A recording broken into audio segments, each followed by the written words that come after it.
Hello and welcome to the Warhammer Podcast, episode 185. I'm your host, Brad. This is my co-host, Eric. How's it going? And we technically started this episode before 10 o'clock at night on Friday. It's 10 o'clock on Friday somewhere. Please thank Borrelio because he has less than 72 hours to fit an entire work weekend. Good luck, buddy. This is our second backup episode for the week, as we've had awful scheduling conflicts and then tech issues. It's great. However, today we will be covering the many amazing firearms available to the Tau Empire. Yeah, and don't forget the one melee weapon, right? Sure, we'll cover all their melee options while we're here. Sounds good.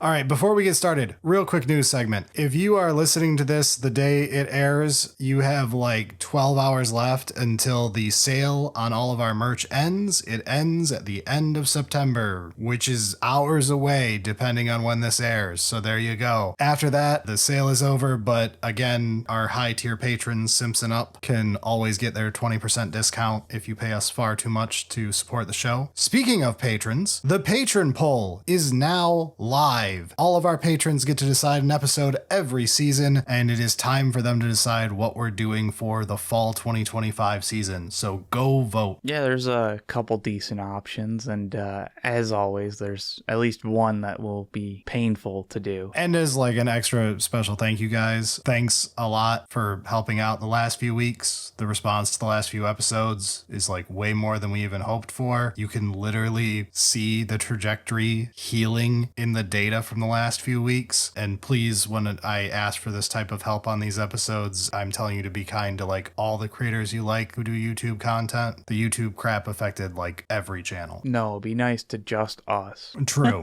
All right, that's enough news though. Let's get into the actual topic at hand. All right, do we want to start with the main Tau ranged weapons, or do we want to branch out into, maybe some Kroot, or do we save it? Let's do a very basic weapon of the Tau first to get like a baseline for how we're feeling. And for this tier list, we're just doing the S through D. We'll stick to the classic. Do you want to start us off with what is Pulse, Eric? So Pulse is basically just Tau's plasma, which again, like 40K guns are a little weird. Plasma takes like a liquid or a gas or a fuel or something fancy and turns it into a plasma and then ejects that plasma at a thing, and it does it through fancy magnetic accelerators, and it all kind of depends on things that scientifically make sense. This sort of, kind of. It depends on who's writing.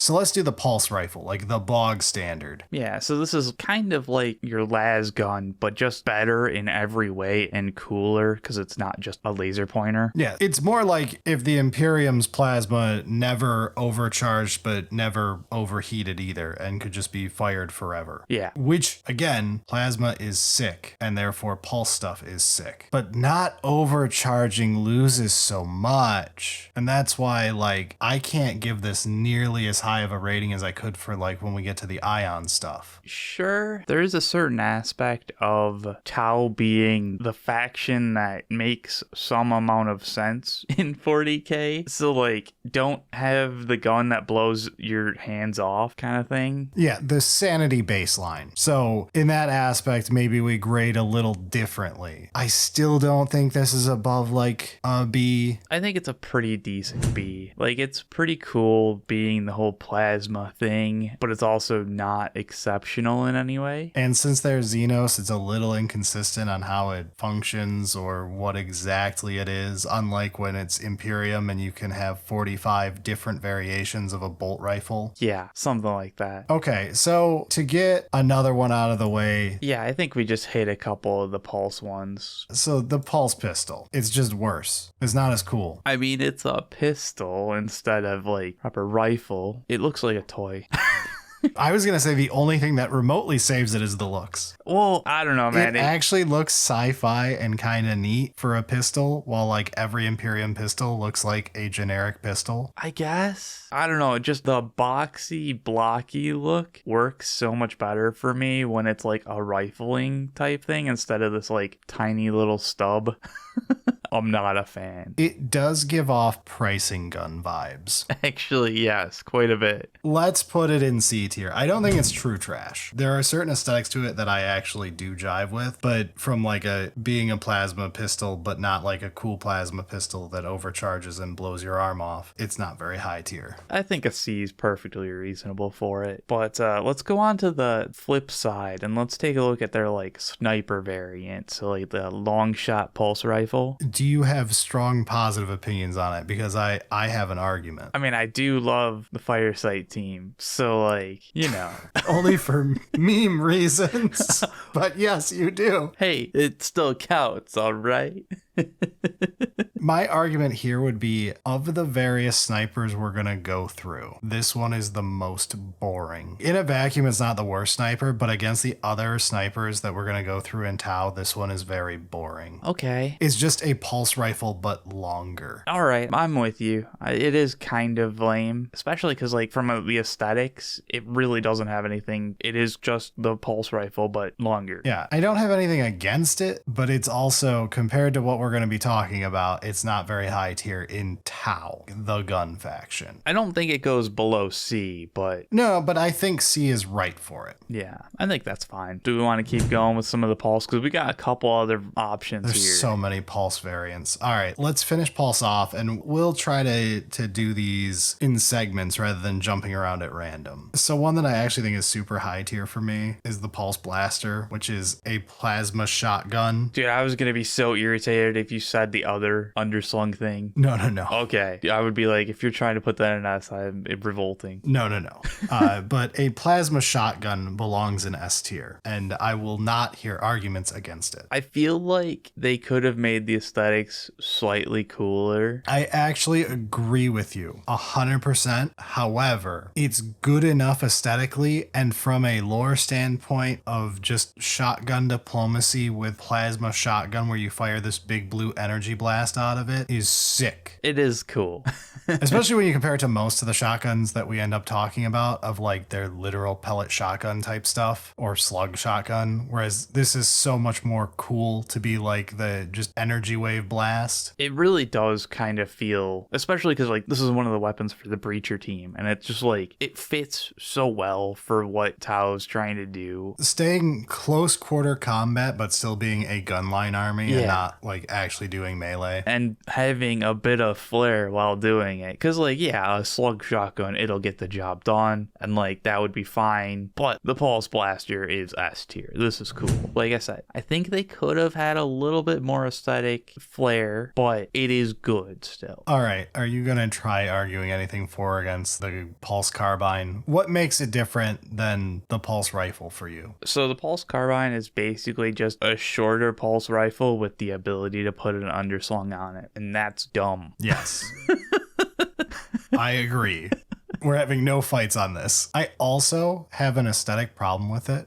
This is why your Pulse Blaster doesn't aesthetically look different enough from the rest of Pulse, is because of the Pulse Carbine. Yeah, kind of. Because it's too midway between it and the rifle. Yeah, especially from like just like a quick glances at it. Like, yeah, the Pulse Carbine is a more compact version, which kind of works for what the shotgun was doing. And I'm just not a fan of the underslung grenade on these types of things. So On your energy weapon? it does not look good. All right, I am fine with this being our first D tier entry. I don't know if it's truly despicable enough for D tier, but we'll go with that for now. I think so. It has the sin of being extremely boring and muddying the waters too much. Yeah, I think looking at the pulse guns are like a good like overview of like here's the baseline for Tao's weaponry, and it can get a little bit more exotic from there potentially. Before we get to exotic, let's talk about like the bare bones. We should bring up the burst cannons, which I think are sick. They're bare bones, but it's a Gatling gun, man. I like Gatling guns. I'm a simple man. It go burr. Yeah, basically, yeah. It's just, a pulse carbine, but set up to be high rate of fire. Yeah, because it's something that goes on suits. So the normal burst cannon is on like stealth suits or crisis suits. And then there's the heavy burst cannon that's on the Riptide. But I think in both cases, they're like A tier to me. If you want to argue higher, I'm fine with it. I can't realistically defend going higher when it's just a Gatling. Because it's Tau, I don't need to argue higher. Yeah. Because there's some crazy stuff in this list. In Imperium, it probably would make S tier. Well, yeah, it's still always good fun. So, it deserves to be higher on the list, but I think we can find more exciting S tier stuff. All right, then we will put both of those into A tier. But moving into the more exotic stuff, let's talk about our last two pulse entries here, Eric. These ones are going to be highly rated. I will not let you rate these low. Do you see the size of this dick? Let's start with the Pulse Arc Cannon, or I think it's also called the Pulse Blast Cannon because orcs named it apparently. And yes, this is very, very cool. The Pulse Blast Cannon uses aggressive reactive charge technology, ARC technology, to hyper accelerate plasma energy. Not just accelerate it, hyper accelerate it. I fucking love it. It's so good. And yeah, I mean, it's big. Big is good as well. Yeah, it's on the Storm Surge. This is the Storm Surge's two giant cannons, the first one being this one. I am fine with this being A tier because, in my opinion, our second one here of the Pulse Driver Cannon, aesthetically, is one of the coolest things. It's tough for me because I kind of want it to be S tier. I think it's A tier, but the naming just works. Because of the arc. Like I said, it tickles the orc brain. Oh, because the Blast Cannon version. Yeah, and then, they're also calling it the Arc when it's like, I don't know, just everything about that. I'm fine with it being A tier. No. You know what? It's the Storm Surge. He's allowed to have an S tier too. Yeah, I think that works. The other weapon being the Pulse Driver Cannon. And as far as I understand, it's just a really big gun that shoots really far. Yes, it is the, we want a sniper rifle, but we want a sniper rifle the size of a small skyscraper. Yeah. Which, you know what? Sure. It's on a mech? Hell yeah. It's on a very large mech. It looks really cool too. There's just so much stuff happening. I don't know what's happening, but it's great. Aesthetically, I like the energy shield look in the back. Almost like pumps going into it to cycle something around to speed it up to fire. I don't know. I can see it in my head doing a sick anime charge up. Oh yeah. It's it's creating massive energy fields that are so powerful that it's warping the, area around it. That's I'm charging my fireball animation going on, but taken to 12. So really cool. And while we're looking at this gun, the Tau flathead screwdriver screws that are in all their weapons, we agree that those spin while they fire, right? Lore-wise, this must be the case. Rule of cool. I mean, yes. The question being if it's supposed to and is meant to help, or if it's just, that's a really big screw and there's no way it's properly tightened when you're, releasing that much energy. The idea of it being an actual screw is so stupid. Especially because a bunch of them are super giant on thin guns. So it'd be a screw head that's 6 times wider than the screw could be long. Yeah, it's not actually holding anything. It's just they had to make sure that the screw's there. It makes it funnier to imagine that's the case, because then it means that all of the Tau engineers are super bad at lining up their screws when they're screwing them in, so that all of the guns, they're in slightly different positions. Yeah, I could see that happening. They just tweak them to screw with the Fire Warriors when they open the crate. So none of them line up. Oh, that's good.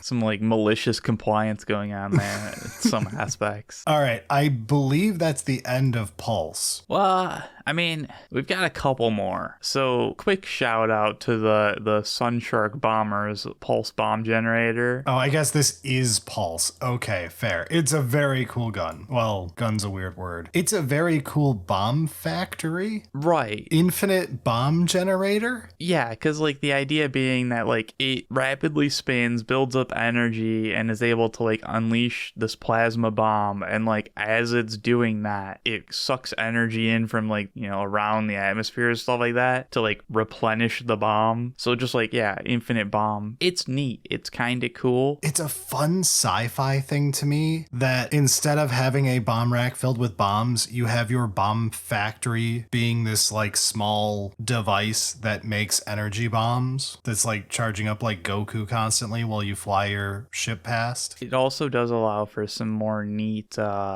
unique takes on how to have a bomber and like what it should look like as opposed to Imperiums. True. Because Imperiums look dumb, but that's mostly the Imperium's box aesthetic though that makes them look dumb, more so than having to stick to realistic bombers. So yeah, like this one may have been stretching just a little bit for like, you know, talking about it in this episode, but hey, we're in charge of the episode, so it's cool. I think it's an S tier, but it's probably an A tier. No, I think it's S tier because it's so unique as a concept. Whereas like most of the time when we read one of the bomb descriptions, it's like, it's a very large bomb that goes boom. And this one's like, it's a factory of energy bombs to throw spirit bombs like Goku chucking them in like a cell fight. I don't know. Or Frieza or I don't know. We're not getting into an anime discussion for 30 minutes. It's very late at this point and Borrelia will kill us. Yeah, that's probably true. So like, let's hit the actual like final technical potential plasma kind of pulse. Okay. It's the twin plasma rifle, which is not a pulse weapon. It's like the only plasma weapon Tau has that's called plasma instead of pulse. It's not an ion weapon. Aesthetically, it doesn't look like pulse or ion. It looks like a dildo, like Eldar is who actually made it and the Tau stole it. It looks a lot like an Aeldari weapon, yes. Sex toy is the word, Eric. Which, hey, Tau definitely does take from everybody else and figure out how to reverse engineer it. So, sure, that's not necessarily a bad thing, but I kind of hate the fact that it's like, it's a plasma gun, which you have a bunch of pulse weapons, which are also kind of plasma. A major part is just the naming convention is really just wrong, and then the gun does not look that neat either. Yeah, I'm good with B. All right, I'm not going to fight for this thing. I agree with you. All right, I think that actually is all of the plasma stuff for now, though. There is nothing we're hiding here. So rather than moving into ion, that I think would just sound like we're talking about more plasma, let's go anywhere else for a minute. Sure, yeah, I guess before we do that real quick, just a note that there are a bunch of prototype experimental weapon things that Tau has called out. We're not going over all of them. Oh yeah, we're covering like the main mass manufactured, these are on all of your normal data sheets type weapons. Yeah. No relics, no one-offs. We're not doing any of that. We're not doing the experimental weapons for Tau. Tau has enough guns and variety here. We've got like 40 plus things in here. Which is why I think we should go to the Tidewall gun rig and talk about rail weaponry. I don't want to talk about the Tidewall, but yes, let's talk about railguns.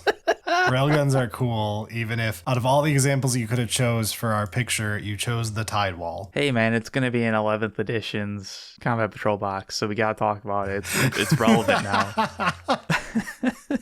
So rail weaponry, rail guns, it's exactly what you think. It's, you know, some type of linear accelerator that speeds some type of slug or munition up to really, really fast and impacts the target and hopefully makes them go away. It's kind of exactly what you expect. In the first Kane book, there is a very sick scene that I know anyone who has read it would be ashamed of me not bringing up, where I believe I'm remembering this right, it's a broadside fires at, it's not a rhino, but it's probably a chimera or something. And it fires like a pinhole through the tank with a railgun. And they find the crew outside the tank as paste on the ground, having been vacuumed out as the railgun round went through the tank and vacuumed out the innards. Hell yeah. That's the hyper acceleration or something like that. I might be combining two scenes, but I'm pretty sure that was in the first Kane book. It's either that one or that's just the one where they just blast the end off the tank with the crisis suit gun. This was years ago I last read it, but yeah, I mean, the thing there is like railguns go from, I guess, handheld all the way up to like interstellar starship size weaponry. And like with most guns, but especially with railguns, bigger equals cooler. It's especially true for railguns. The bigger it is, the faster and bigger the projectile is, and that's just cooler. Because, like, that's all they're really doing. But starting with, like, the base railgun. Well, the railgun is the huge one. Do you want to talk about the rail rifle, which is the base one? Sure, yeah. So this is like what Pathfinders have. The infantry railgun is being the rail rifle. It's probably like a low B or high C. If I'm being honest. I think it's still B. Railguns are cool in general, as long as we're not trying to make a rail pistol, which would be instant D tier. Oh God. But outside of that war crime, I think they're like instant Bs to me. I feel like any infantry size is already like, but we're in the future, so okay. Some suspension of disbelief. I'll accept it. I mean, we were just talking about plasma pulse weaponry, so yeah, okay. I'm good with it being a B. Do we want to move up a tier? Yes, to A tier, where we will, well, maybe S tier. I am blinded by my love of the broadside as a model, though. The heavy rail rifle is like the double-barreled giant one that the broadsides carry. I love this gun. It has a very imposing silhouette. When you look at it, you're like, that's an anti-tank gun. I don't want to have tanks anywhere around it. It's like beyond anti-tank gun. It's being carried by a walker. Yeah. And is overly large for the walker carrying it. Like hilariously huge for something that is already huge. Compared to a person, it's small in 40K terms. I don't know. I love this thing so much. I am so blinded by my love of the broadside, though. I want to say it's S, but it's probably just A, and then we'll talk about the railgun. Oh, that's tough. I am kind of with you of like... It's our tier list. We'll make it S. Tao's allowed to have a bunch of S's. They are the shooty army, damn it. Yeah, to be fair, if we talk about the melee, they're all non-existent. It's not going to go well, guys. So, yeah, it's good to be top-end heavy for the ranged weaponry. And then, yeah, I think like the actual, like the big boy full-size railgun stuff, I think that's just more realistically like the Hammerhead's railgun, but Eric chose the Tidewalls. I still think it's just S tier, ignoring the fact that you chose the Tidewall for our picture. Which is upsetting me. It's the perfect picture. But I think the railgun just works so well for Tau. Not only is it cool and it looks cool, it just fits for everything that like Tau being advanced technology, but also kind of like realistic, and like all of that put together equals railgun. The sleek and sexy advanced tech. Yeah. Like it's going for an aesthetic that the railgun nails. All right, so with rail out of the way, we have to talk about the flamer in the room. It's a one-off. There's just the Tau flamer. You put on crisis suits. Look, I love flamers a lot. Tau don't do flamers particularly well, though. Bold of you to say, because in 9th edition, when that codex hit, good lord. Sure, from like rules and all that, but like aesthetically, they just don't. No, that's why this is not going to get my usual S tier argument that I give for flamers every time.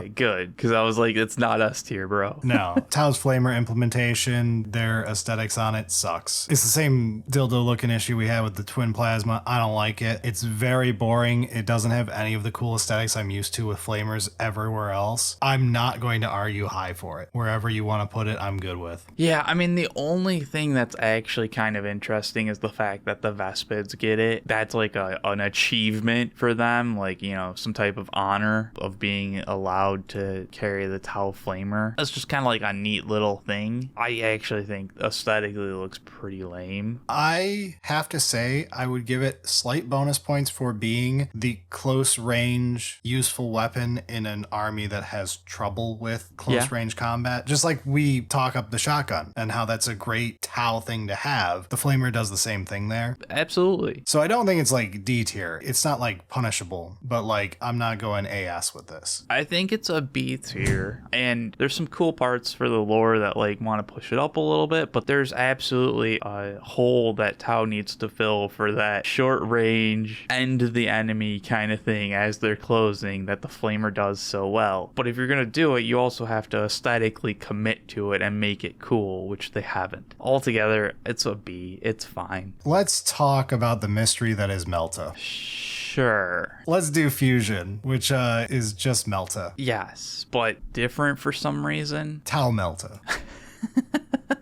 So, yeah, I mean, it's got all the same of, like, what the hell is an actual Melta? It's creating a massive amount of heat to liquefy or evaporate the target. Sublimate? Evaporate would be taking it from liquid to gas. Isn't it sublimating is going from solid to gas? Yeah, but from what I've seen, the Tau version, like, goes through the stages properly, just quickly. But, again, I don't know, man. I think it all depends on who's writing and how it's being interpreted. I could be wrong. Either way, let's talk about the Fusion Blaster.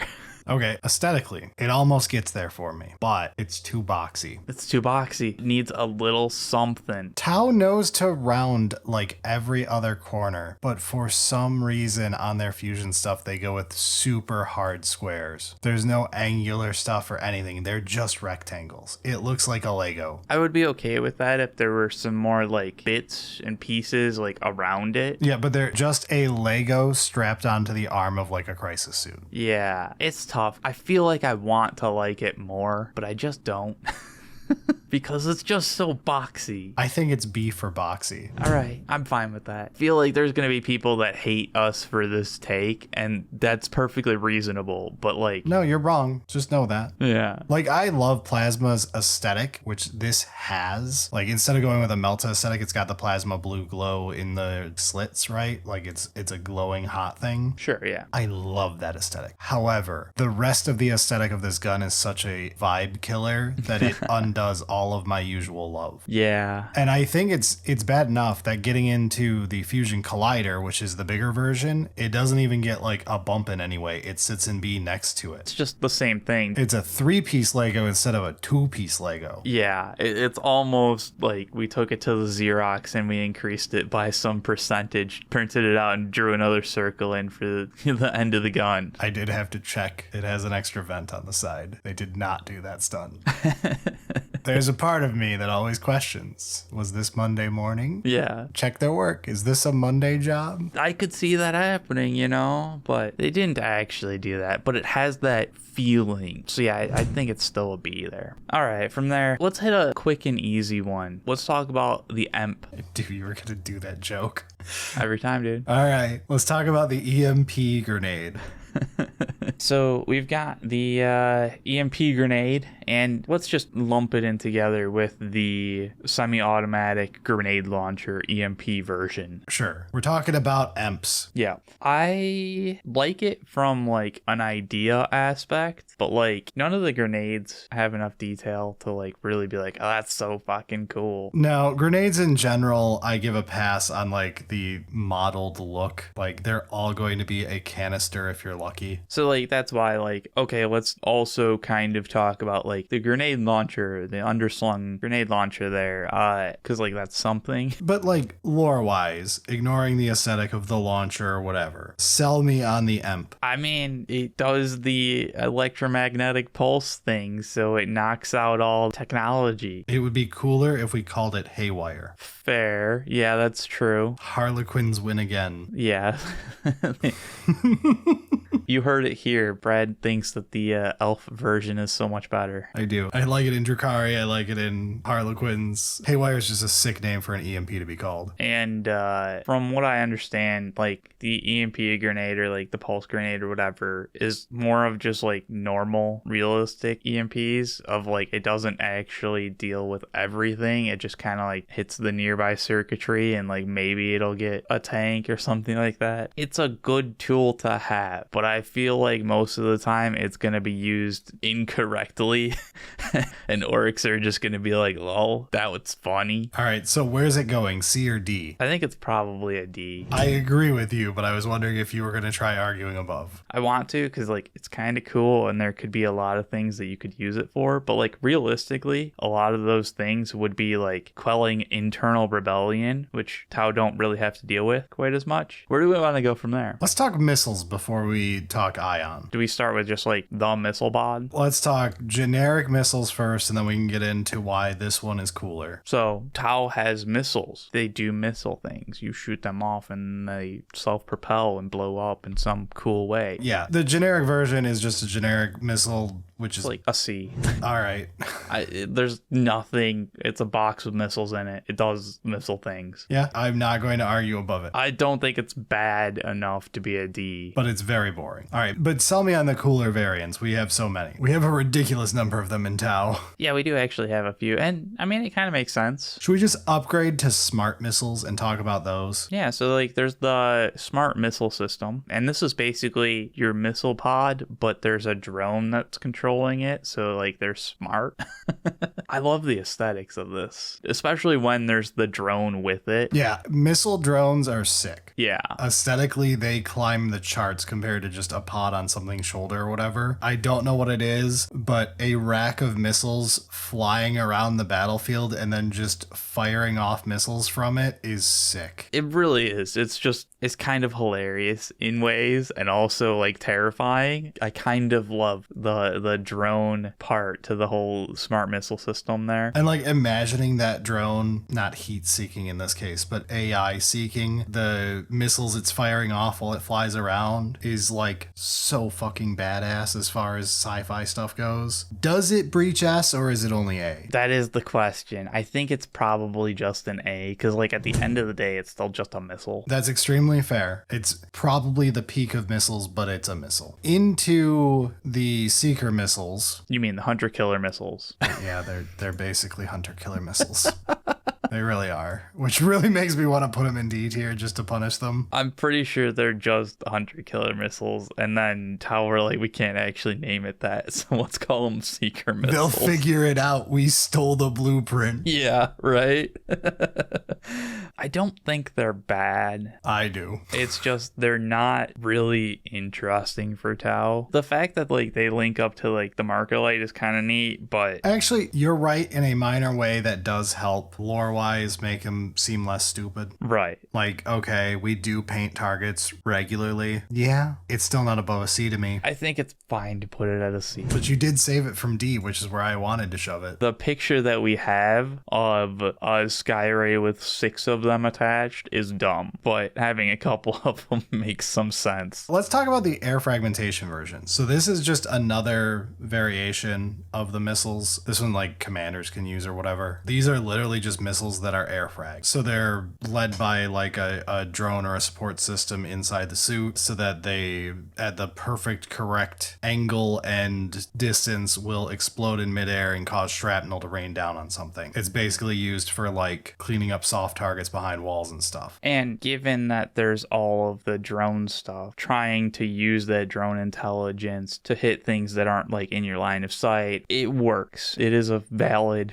solution to a lot of those problems. I'm not completely sold on the aesthetics of just like, it feels I'm with you. Go off, because I don't like these aesthetics, man. I'm with you. It just feels weird on the suits. It's like a shoulder mounted, I can't get a really good picture of it, and I don't have my wife's models to look at the one, but it doesn't look nearly as cool as like the missile racks do. And I think some of it is like, it doesn't feel like it all meshes together right. It kind of feels like it's like, well, we modeled this little aspect and then we modeled that aspect and we just smashed them together. Like you glued it wrong when you were assembling it? Kind of, yeah.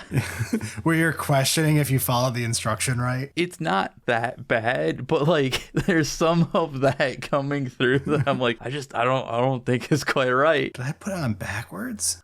Kind of one of those. Look, it's not bad, but I don't think it's above a C. It's probably a C. Missiles in 40K have to really try to be cool to me. I mean, we're about to see one that does it for me, but you do have to try. This one has some more interest to it, but not quite enough. Instead, let's talk about the cluster rocket system. The good old Storm Surge. This is the giant array in the Storm Surge's chest that everyone can picture. It's just a shitload of rockets. In the chest of a Gundam. I am sold. Anime is shit. Let's go. Basically, yeah. I don't think there's anything particularly fancy or exciting with it other than there's a shitload. There's just a shitload of them. There's a point of like, you know, you put like 6 or 8 of them and it's like, it's kind of dumb looking. Then you put 20 or 40 and it's like, okay, all right. We've come back around. This is badass. Exactly. This is absolute A tier to me. I think it is. All right. I think that does kind of wrap up the missiles. We've got a few others that are like, again, like the experimental stuff, but like, let's move on to something else. All right. Let's finally discuss Ion before we get into the non-Tau parts and one of my rants. So Ion, we've kind of talked about the fact that Tau figured out how to not overcharge and blow their shit up. And then they were like, how about we do it anyways? Let's make some Ion weapons.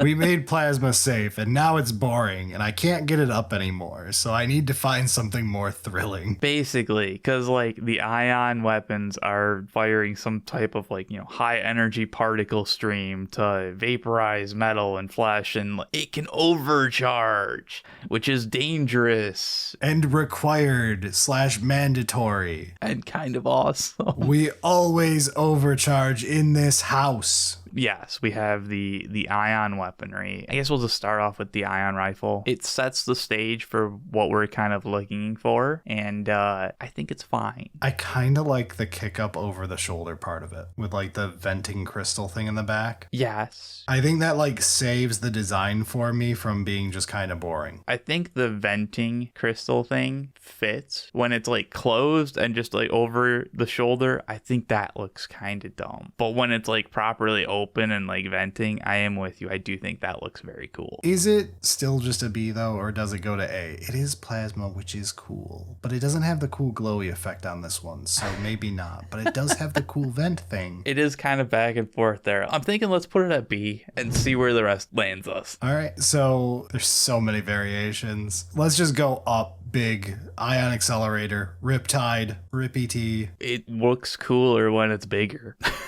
It also looks cooler when it just got buffed to actually be cool. Yeah. The data slate helped with this one. Perfect timing to get this one in S tier on the episode. Though it's not hard to argue a Riptide into S tier for me. I do enjoy thinking of like these Ion weaponry shoot like high energy particle stream things. And so like the bigger the weapon is, the like bigger the stream is. So like the Riptide's one is just shooting this like boulder sized ion streams. Sure. So you're saying the Riptide has a strong stream? Yeah, basically.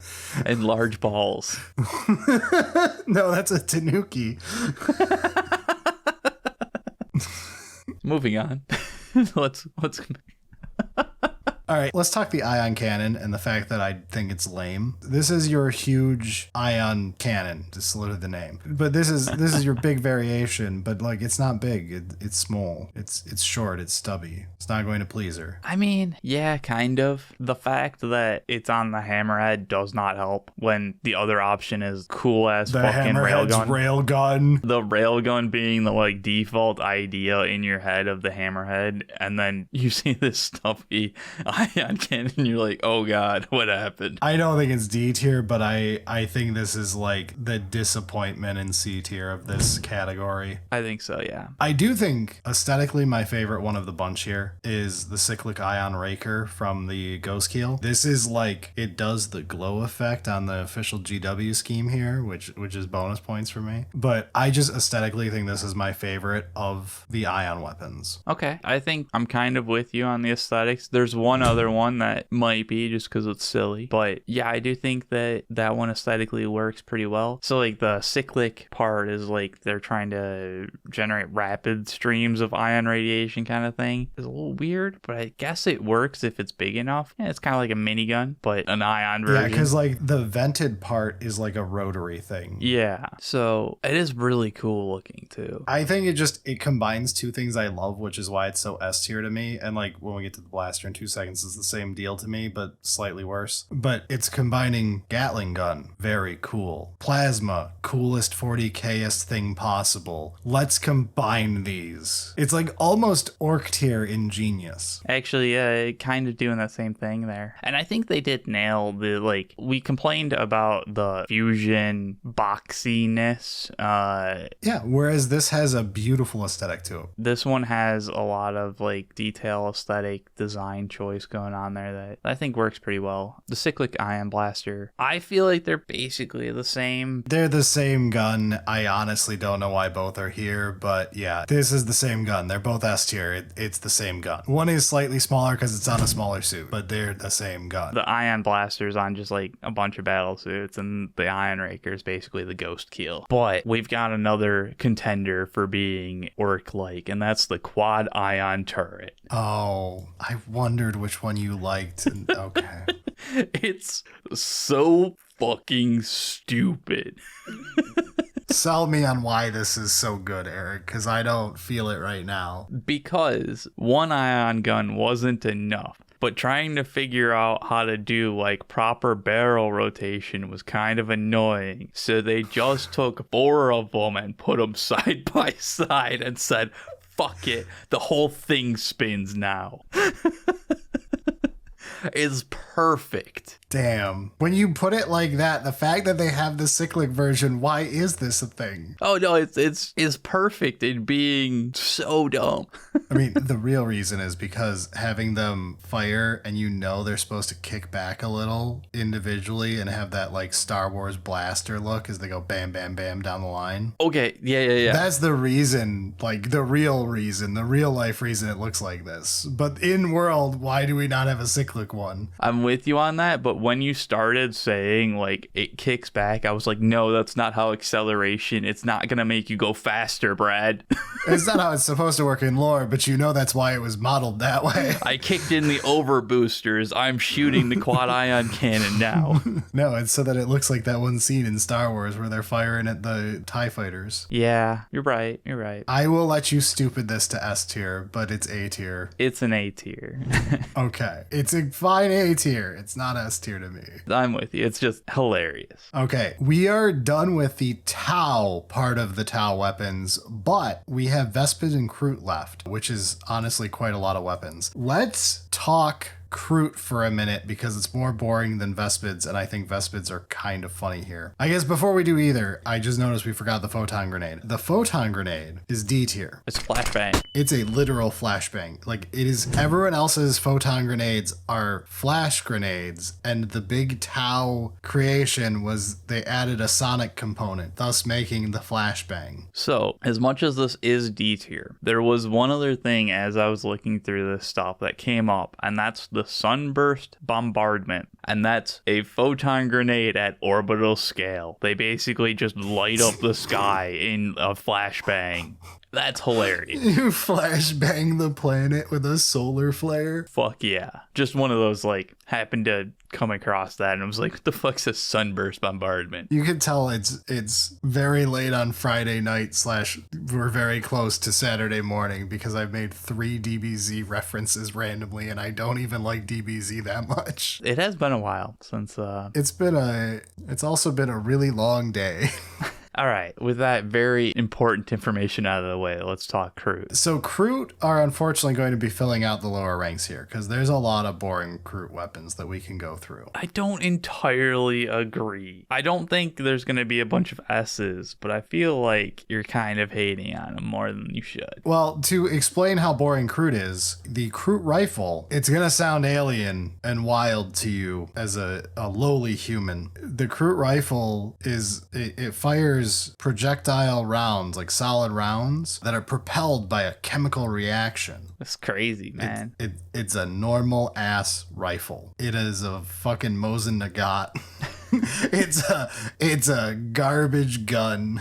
So, yeah, very much not an exciting weapon. I think they did a good job of the aesthetics, especially with the, like, claw, tooth, melee stuff going on with it. I think that works really well. To give it a little credit, to walk back my disdain a little bit here, the Kroot have blade staffs. That's their melee weapon of choice for honorable melee combat. And what they do is they put on the front and the back of their rifles, they put blades so that their rifle can act as a blade staff, which is kind of cool to like try to alter your firearm to have your preferred melee weapon as an alternate use for it. I don't think most firearm experts think that you should be swinging a firearm at something and possibly bending your barrel. I'm not the gun guy though, so maybe like a 5-degree bend in the middle of the barrel is good for the bullets. I feel like in basically every other faction, it would be dumb. But with Kroot specifically, there's such a potential that they're going to close anyways that it's like, I guess you might just have to use your gun as a bladed weapon because you're probably just going to hit them over the head with it anyways. So like, let's design it with that in mind. I still can't give this rifle more than like a C. I think this is a pretty normal Kroot weapon. It is absolutely a pretty normal Kroot weapon, but I think it deserves a B just because it hits everything perfectly right for Kroot. And it does have that little flair. All right, I'll take that argument. Looking at what we've got, that's fine. I'm okay with that argument. However, we're going to rapid fire a couple of these because boy, oh boy, is this going to be interesting. The Kroot also have their long rifle, which is a Kroot hunting rifle. It's a Kroot rifle with a scope and no blade. It's D tier. This is boring as shit. Perfectly reasonable as a weapon, but kind of boring. Then we have the Kroot Scattergun. It's a shotgun. It's D tier. It is a generic Hiver shotgun. Now, all right, hear me out. I actually like the Kroot Long Gun a bit. Interesting. This is their like anti-material rifle. Like this is the big sniper. It's your heavy weaponry. This is your 50 cal for a real life. What it's representing here, it's like a 180 cal, I'm sure. But the point is your big fuck off cannon sniper. It's the rhino gun kind of thing. It's, you know, you're not being a marksman with this. Well, except for the lore on it does say that it's super accurate. Sure. So you're being a marksman with it, I guess. I guess, yeah. The thing I've got for you, every time I looked up lore for this thing, I'm sure it's a snippet from like one article that people just quote for it. But everyone pointed out that it fires heavy rounds long distances. At what point is a round heavy? I mean, bolter ammunition is heavy. I guess, but that's self-propelled. Sure, but like you do that, I would call that kind of shit a heavy round. If when it hits the person and they're armored enough to sustain, it knocks them off their feet, it's heavy. Eric, I question your physics degree, but I get what you're saying. That's how it works, bro. We're in sci-fi land, yes. But still, I do really like this gun. This is the one that like aesthetically, when I was sifting through the different Kroot images, I was like, all right, this is the cool sniper. I think that's fine. Again, I'm only arguing it up to a C. It's like a C. I'm good with that as well. But in Kroot land, that's not bad. So we've got 4 Kroot firearms left. 2 of them are cool and 2 of them are less cool. One of these is going to end in my rant. For a cool break, for where I can give Kroot some huge points here. Kroot have the Accelerator Bow / other bow variants, which is a sci-fi bow gun, which is a sick, cool aesthetic. A lot of it doesn't make sense, but it is very cool. It makes no sense, but we're in 40K, so I don't need things to make sense. But like the bow curves exist to like channel energy into the bolt, and they have different types of bolts they load into it. Hell yeah, dude. It's like Zelda arrows. That enemy's weak to wind. Use your wind bolt. And I'm like, all right, I'm sold. This is like actual A tier. I'm actually okay with that. It's so dumb. This is the shit I want out of a Kroot weapon. It is such a, like, just looking at it, like, even not knowing the fact that, like, there's, like, this whole energy change your ammunition thing, just aesthetically looking at it, you're like, that's dumb. I love it. It's perfect. Yeah. If every Kroot weapon had this level of coolness to it, I'd be thrilled here. fire. Yeah. That would be very cool. So yeah, I'm absolutely good with that being an A tier. Okay, now the other one is a little stupid, but it's 40k stupid, so I love it. It's the Blast Javelin. Oh no, I absolutely love this. This is another like peak Kroot idea. Yeah, right? What if I take a javelin and I replace the end of it with basically a Melta grenade and we just whip the thing at someone and that guy is gone? It makes a lot of sense, you know, as these like, you know, hunter type things that, you know, evolved over the time. They figured out javelins really, really well, but they wanted to hunt something bigger. And then Tau comes around and like, hey, things can explode. Here you go. Perfect idea. Just put it on the end of the javelin. Already got this covered, bro. So this is my other A tier Kroot thing. Both of these I love to death. Like, this is so good. All right. Something I almost loved to death until I was looking at it. I was so worried when you're like, there's two that I really love. And I was like, there's no way he does not like the Accelerator Bow. No possible way. It's the most Monster Hunter weapon here. The Accelerator Bow is never going to do bad. I'm worried that he absolutely loves the stupid repeater cannon. No, so the repeater cannon I kind of liked. I was like, he probably has some stupid reason on why this is cool. I like autocannons. It's sweet. The like double alternating barrel fire coolness, like that's cool. However, I was looking at the model and spinning it around and I realized that it doesn't have a chain. It's a revolver. This is an 8-round magazine with alternating barrels. You don't need alternating barrels. This is gonna last like less time than I do with Whiskey Dick. Wow. This is after he comes home after drinking the fifth. This is going to be 3 seconds. Not even. That's not a long-term enjoyment happening there. We're going to have a good time, not a long time. Yeah, I don't even know about the first part there.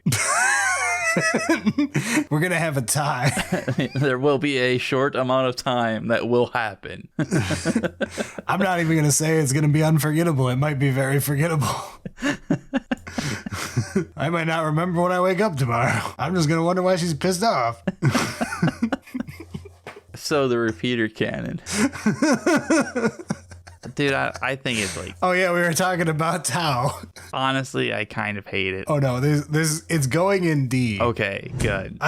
When I found out that it was a like revolver, I was like, wait a second, this is stupid. Yes. And it's not funny stupid, it's stupid. All right, so the final Kroot weapon is my actual rant. We have the Tanglebomb Launcher. Don't read anything. I hope you haven't read it all yet, Eric. If something's called a Tanglebomb Launcher, and you've played 40k before, what do you expect it does? Just make this weapon. Just tell us your new fantasy weapon you made up. It shoots nets. Yeah, right? It tangles stuff, like a Tanglefoot grenade, stuff like that. And like, if I was really to go into it, it would probably be some type of like self-growing net that like, you know, you shoot it and it like actually wraps them up into it and it's not just like a normal net. It's got to have something fun to it there. The more they struggle, the more it like grows or something like that. I don't know. And it goes with like the whole hunting aesthetic of Kroot. Very much so. What a grand idea. This would score highly. And like looking at the aesthetic, sure. Like I can kind of see that. Like it's got a giant barrel at the end of like, okay, you have to pack it, whatever that net thing is in there, and then pop, you've netted them. But then I tried to look up the lore for it and the data sheets for it and anything related to it. I mean, to be fair, there's very little for a lot of this Kroot stuff for lore, but yeah. Sure. But like it is literally an actual like 40 millimeter grenade launcher. It just fires normal grenades. A Tangle Bomb is just a bomb. That's like next level. It's frustrating because someone's going to be like, but Brad, there's a stratagem. No, you jackass. There is the Tangle Bomb bolus, which it specifically says is a bolus that they throw, which is not the Tangle Bomb. It doesn't even require it to be a unit with a Tangle Bomb launcher. This is a separate thing. See, really, this is Kroot next leveling you. The Tangle part, we thought was like physical net restraint kind of thing, when in fact it was actually mental. They were fucking with you on the next level. Well, you can fuck with me down in D tier. Yeah, I think that's fair. All right, so we can end up with Vespid, who have one gun 5 different ways in increasing levels of stupidity. But it's so fucking cool, so we have to talk about it. These are good 40k stupid. So the Neutron Blaster is like the core basic Vespid gun. All right, starting there, Neutron Blaster is a great start. Like, if that's where we're starting, we've nailed the name. So this is a crystal grown on the Vespid homeworld, put in like a stasis cell by Tau Earthcast. The Vespids modulate the crystal using their wings' vibrations. Hell yeah. The crystal is in the gun. I just want to point this out. No, yeah, but they're like linked on a different wavelength, man. You just gotta, they understand each other. Because of this, only Vespids can fire their guns, which is kind of cool. This goes back to the Eldar one where they don't have triggers on their guns, except for when they do, because the modeler didn't know that part of the lore, or they do because a Space Marine has to pick it up and use it in a book. A lot of this Vespid stuff is very much like hearkening to some of the cooler Aeldari weaponry. So what it's doing is the Tau Earthcast set it up so that it fires a neutron beam through the crystal to have a radiated neutron beam fire out of it through hard targets into the inner soft targets so that it goes through armor and everything and gives you like stage 14 cancer. What's the physics of that, Eric? I'm pretty sure that there's some like treatment out there that uses neutron beams to target cancer. So like you just flip it. Okay, so this is S tier, by the way, before anyone thinks I'm being a snarky ass about it. Like, this is great. No, this is peak 40k. I'm even gonna say the Neutron Sting, which is the pistol variant, is still A tier because it doesn't lose that much by being a pistol because it's a random radiation gun. Yeah, all right, that's fine. But we're gonna get into the best dumb. Yeah. The Neutron Rail Rifle. The fact that that's a name. All It's right. upsetting you, isn't it? No, man, we're in 40k land. I'm like orc coded right now. This is the coolest shit ever. Okay, so the Neutron Rail Rifle, to explain how this functions, this is real. I will walk you through this. Oh yeah, this isn't gonna make any damn sense. Like, you were just talking about shooting out neutron beams to irradiate cancer into them, and so now we're gonna add in a railgun that shoots like hunks of metal. Yeah. Let's okay. Yeah, no. So you can see it on the model. They thought this through. There was meetings about this idea. This is real. On the gun, you can see that there's a bunch of those crystals in like the ammo chamber on the backside there. They're like tiny little crystals. Yeah. Instead of accelerating with like a magnet, we got crystals. No, those are the bullets. Oh, shit. The railgun is firing the radiation crystal itself instead of a beam through the crystal like the other guns do. Oh, man. For when you want to really impale your opponent with a round that also instantly gives them cancer. Oh, it's so good. It's so... I'm not making this up. This is the Kill Team book that these units came out in this year. Has this real lore about how this gun functions. It fires the radiation crystal at like Mach 400 to penetrate the target. And instead of just using any other piece of metal on Earth, it decides to use the radiation crystal because blowing the guy's head off wasn't enough. You gotta make sure you hit him with the one that's irradiated. No, I mean, it's exactly like when we had to salt the earth of Carthage as Rome. Like, that's what you gotta do sometimes, right? I love this gun. It's S tier. Oh, absolutely. Oh, it's so good in every way. Looks cool, too. It really does look very cool from the modeling aspect. I became in love with this gun when I was putting the show notes together and found out the lore to this gun and then double checked the actual book said this. There's no fucking Someone way. in Nottingham wrote this sentence after meetings where like a design team had to be put together so that this would be modeled this way. Yeah. So let's talk about the neutron grenade. Okay. So you know how grenades function. Sometimes, yeah. What if instead of fragments of metal, you gave everybody in the area cancer? What a theme.